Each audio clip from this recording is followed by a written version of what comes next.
Hey guys, what up? It's Grim here, Grim Gaming UK, and this is the first episode of a little mini-series I want to do regarding, surprise, surprise, Call of Duty Ghosts. Now, basically, I've touched on it in previous videos with regards to obviously the campaign, also when the story's set, that sort of thing. But this is more multiplayer.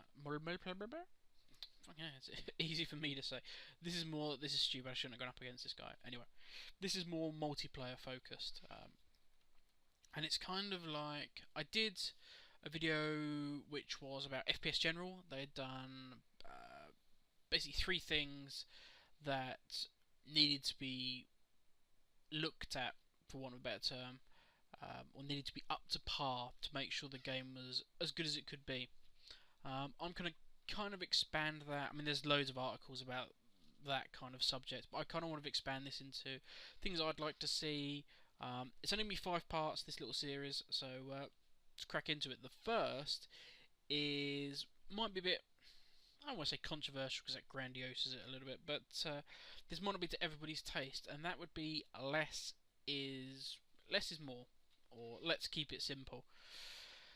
Now, a lot of you, probably the same as me, really got into Call of Duty with Modern Warfare or COD 4.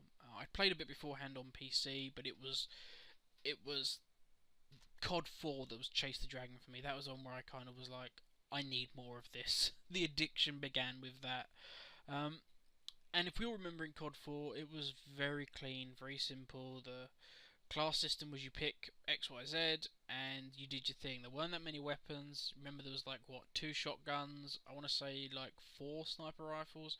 I may be wrong with that. Apologies, but it was all very clean, very crisp. You couldn't really say that any gun was a reskin of another. Um, I'm just trying to remember off the top of my head, but I can't remember. Everything felt very distinct. The G36 felt different. Obviously, the M16 felt good. The MP5, the Mini Uzi, the Scorpion. All the guns felt different. It wasn't. And again, I was going to get into this later, but it wasn't like the FAMAS and the AUG were reskins. They were reskins with some of the dynamics changed slightly. So like the recoil patterns were changed. Maybe ADS time changed, maybe reload time changed, whatever. But they were basically the functionality of the gun was a reskin. So I'm kind of like, would it be nice to go back to that simpler time? And I don't mean take out everything, but if you look at Black Ops 2, Modern Warfare 2, you look at the amount of things that are in this game, and I'm just thinking, let's start with the guns because that's kind of the natural course of where we're going. The Saiga 12, the Remington, the KSG, the 1216 are probably the most varied guns in the game, and I start with that because I'm using the S12. They're all shotguns, but all of them have different properties. You can't say like the 1216 is a reskin of the S12 because it has very different characteristics, and that's something really, really nice. But yeah, I use a lot of the SMGs. The PDW, the MSMC feel like the same gun. The ranges are changed slightly, but pretty much it's the same gun. The MP7 and the Vector, very similar. It's nice to have a lot of choice, and yet people, I do not deny, will argue to this day that AUG was better than the FAMAS, or the FAMAS was better than the AUG, or when you used the AUG silenced, it was better than anything. Whatever. People always do that, I know that. But was it?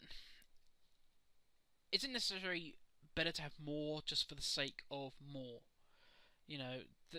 There's no need to have.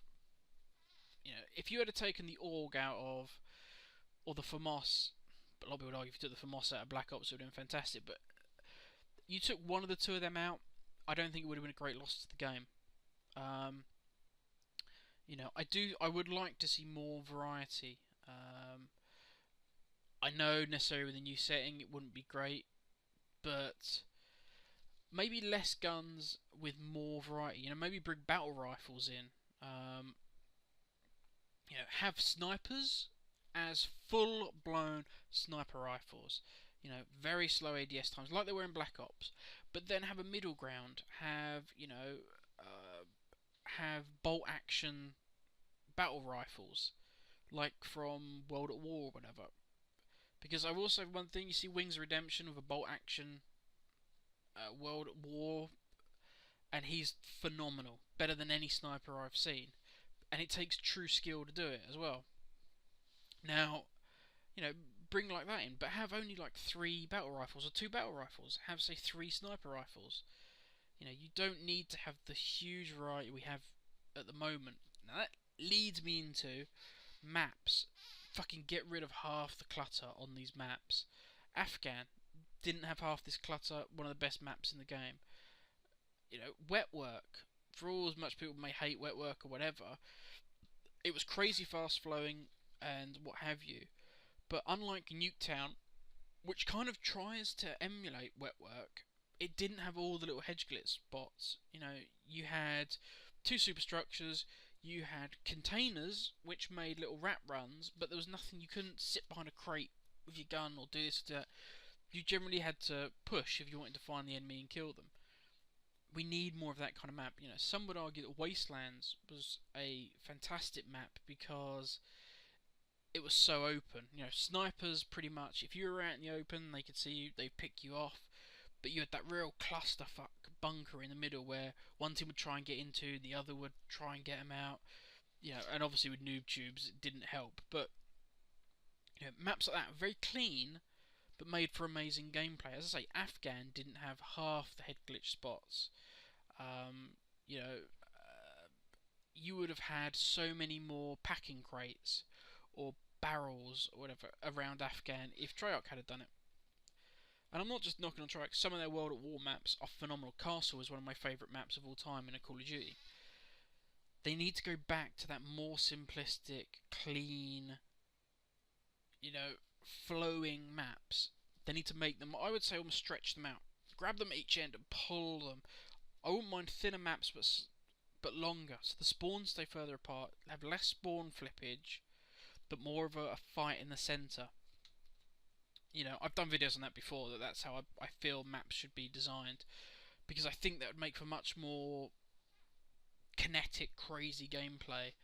But just keep them clean. This map is horrible, not because of the aesthetics or anything else. It's horrible because too many campy glitch spots. I don't mind that building just to my left. I don't mind the one at the other end. They're almost power play spawn overlooking points. That's fine. Put them in it. There are counters, there are ways around them. But there's too many, like The Office. The Office is a camp spot. That was purely designed for people to camp in. And that you need to clear that out. Have it so that a grenade's gone off in the middle of the room and there's furniture all blown out to the outside, but nothing in the middle, so that people can't head glitch behind it. It would make the game more free flowing. Now, I'm not going on to the whole campers versus runners, because I think that's a stupid argument, and I think people need to adapt. If you can play both styles, then you do well in Call of Duty. If you're blindly going to keep running at an enemy that's entrenched, well, then you're going to fucking lose. And if you're going to keep sitting there while a guy keeps getting round the back of you, well, then you're going to fucking lose as well. But yeah, first off, episode 1, I'm sorry it's a bit crazy and connect. I just kind of had the idea, and I'm like, let's record a video. Also had way too much coffee. But yeah, that's my feeling, is that they need to clean it out. Just clean it, keep it simple. I haven't even touched on perks, but just let's clean everything up. Make it nice and simple like it was back in the day. And yeah, that's part 1, guys. Part 2 only gets more crazy. But I'll catch you later. This is Grim. Have a good one. Bye!